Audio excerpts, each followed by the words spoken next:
Up to you in a bit. Local prosecutors described an Omaha convicted killer this way in court today: a menace to society and a danger to the safety of the members of all the community. First Alert 6's John Chapman takes us inside the courtroom where Dak Lamb was sentenced for murder. Dak Lamb sat in the courtroom showing no emotion.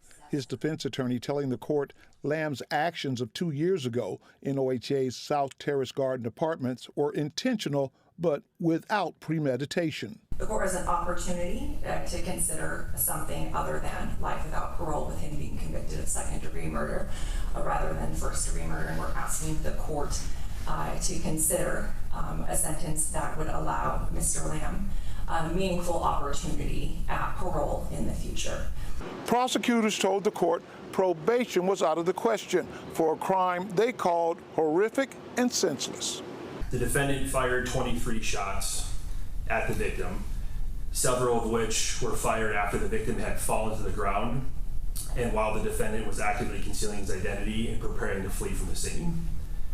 15 bullets struck the victim's body, creating 24 bullet defects, which ultimately killed him. Prosecutors went on to say this isn't the first mugshot in Lamb's criminal file. Prosecutors say Lamb shows a criminal history of weapons charges and violent crime dating back to when he was a juvenile. He has 4 prior felony offenses as an adult. Prosecutors add Lamb has connections to a criminal street gang. Your Honor, the defendant is only 24 years old, and his criminal record, combined with the facts of this case, demonstrates that for the better part of a decade, he has no regard for the law and no regard for human life. Douglas County District Court Judge Molly Keene handed down a sentence of 60 to 80 years for second-degree murder, 10 to 20 years for using a weapon to commit a felony, and 10 to 20 years for possession of a firearm by a prohibited person. All sentences to run one after the other. The court can't help but note the violence at issue in this matter. It was extreme, it was unwarranted, and it was excessive. In Omaha, I'm John Chapman, First Alert 6.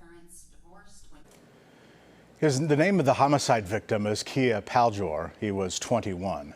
Now, assuming no loss of good time, Dak Lamb, who is 24, could be eligible for parole when he's 66.